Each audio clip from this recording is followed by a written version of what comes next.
நான் கேட்கும் கேள்வி, சந்தோஷமான குடும்பத்திற்கும் நியாயமான சமுதாயத்திற்கும் ஈக்குவல் ரைட்ஸ் தேவை. முக்கியமாக ஆணுக்கும் பெண்ணுக்கும் ஈக்குவல் ரைட்ஸ் இருக்க வேண்டும். முஸ்லீம் சமுதாயத்தில் ஹனஃபி மதுஹபில் தலாக் வாங்க பெண்களுக்கு அனுமதி இல்லை, ஆனால் ஆண்களுக்கு அனுமதி உண்டு. இதை பற்றி என்ன விளக்கம் என்று ஒரு கேள்வி கேட்டிருக்கிறார்கள். ரெண்டு பேருக்குமே அனுமதி உண்டு. ஆணுக்கும் அனுமதி உண்டு, பெண்ணுக்கும் அனுமதி உண்டு. ஆண் செய்கிற அந்த விவாகரத்திற்கு தலாக் என்று பெயர், பெண் கேட்கிற அந்த விடுதலைக்கு குலா என்று பெயர். அதை பெறுகின்ற முறையில் தான் சற்று வித்தியாசம் இருக்கிறது. ஆண் நேரடியாக ஒரு பெண்ணை தலாக் என்று சொல்லிவிட முடியும்.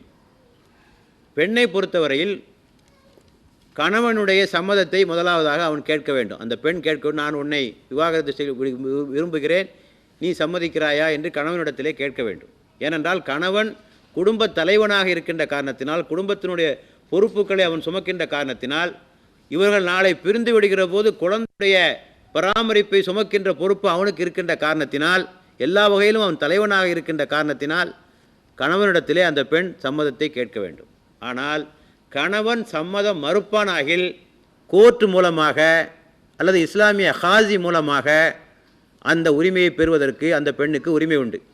நபிகள் நாயகம் காலத்திலே நடந்த பல நிகழ்ச்சிகள் இதற்கு ஆதாரமாக இருக்கின்றன. காரணங்களை கூட சொல்ல வேண்டும் என்ற அவசியம் இல்லை, நன்றாக புரிந்து கொள்ள வேண்டும். பெருமானார் காலத்திலே சாபித் பின் ஹைஸ் என்று சொல்லக்கூடிய ஒரு பெண்மணி பெருமானாரிடத்திலே வருகிறார். நாயகமே, என்னுடைய கணவரை எனக்கு பிடிக்கவில்லை, அவர் மீது எந்த குறையும் இல்லை, அவருடைய ஒழுக்கத்திலும் நான் குறை காணவில்லை, ஆனால் அவருடைய தோற்றம் எனக்கு பிடிக்கவில்லை, அருவருப்பான தோற்றம் உடையவராக இருக்கிறார்.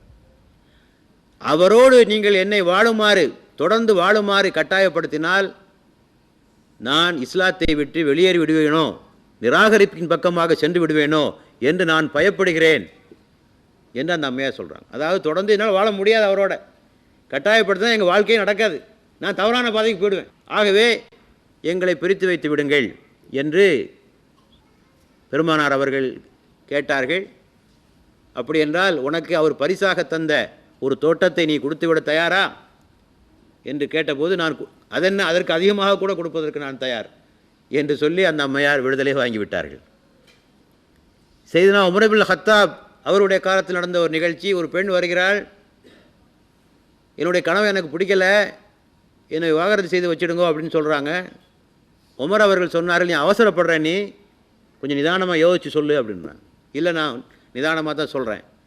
இப்போ உமர் அவர்கள் சொன்னார்கள், இந்த பெண்ணை ஒரு 3 நாளைக்கு ஒரு தனி அறையிலே வையுங்கள், அவள் கொஞ்சம் யோசிக்கட்டும், ஏதோ உணர்ச்சி வசப்பட்டு சொல்வதாக தெரிகிறது, 3 நாளைக்கு வச்சு அப்புறமா கேட்போம் என்று வைத்து பின்னர் 3 நாள் கழித்து கேட்டார்கள். இப்போ என்ன சொல்கிறேன்னு கேட்டாங்க. கலீஃபா அவர்களே, என்னுடைய வாழ்நாளிலேயே நான் அமைதியாக இருந்த 3 நாட்கள் இந்த நாட்கள் தான், இந்த 3 நாள் தான் என்னுடைய வாழ்க்கையில் நான் அமைதியாக இருந்திருக்கிறேன் என்று அந்த பெண்மணி சொன்னபோது, அந்த பெண்மணியுடைய துன்பத்தையும் துயரத்தையும் உணர்ந்த கலீஃபா அவர்கள் உடனடியாக விவாகரத்து கொடுக்கும்படியாக கட்டளையிட்டார்கள் என்று பார்க்கிறோம். ஆக இஸ்லாத்தில் இடம் இருக்குது. ஆனால் இன்றைக்கி சட்ட சிக்கலாக ஆக்கி வைத்திருக்கிறார்கள். பெண்கள் விவாகரத்து பெறுவதை கொஞ்சம் சிக்கலாக நம்முடைய சமுதாயம் ஆக்கி வைத்திருக்கிறது. எனக்கு இங்குள்ள சூழ்நிலை தெரியாது. இந்தியாவிலே இந்த பெண்கள் ஹுலா வாங்குவதற்கு மிகுந்த சிரமப்படுகிறார்கள். கணவனும் கொடுக்கறதில்லை, ஜமாத்தார்களும் முடிவு செய்கிறதில்லை. காஜி சாஹிப்கிட்ட போனால் காஜி சாஹிப் என்ன சொல்கிறார், மாப்பிள்ளையை கூட்டுவான்றார்.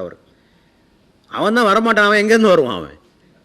ஆக இப்படியான சிக்கல்களை உண்டாக்கி கடைசியாக கோர்ட்டுக்கு போக வேண்டிய நிலைமை உண்டாக்கியிருக்கிறார்கள். ஆக இஸ்லாம் அதனை லேசாக்கி இருக்கிறது. நம்முடைய சூழ்நிலைகளும் நம்முடைய சமுதாய அமைப்பும் அதற்கு கஷ்டமாக ஆக்க வைக்கப்பட்டிருக்கிறது என்பதுதான் அதில் உண்மை. ஆகவே இந்த விஷயத்தில் முஸ்லிம் அறிஞர்களும் இதை குறித்து தீவிரமாக சிந்திக்க வேண்டும். பெண்கள் அனுபவிக்கிற இந்த கொடுமைகளிலிருந்து அவர்களுக்கு விடுதலை தருவதற்கு ஏதாவது ஒரு வழிவகையை காண வேண்டும். இல்லை என்று சொன்னால் அவர்கள் இஸ்லாத்தின் மீது நம்பிக்கை இழப்பதற்கு கூட வாய்ப்பு இருக்கிறது என்பதனையும் நான் சொல்லிக்கொள்ள விரும்புகிறேன்.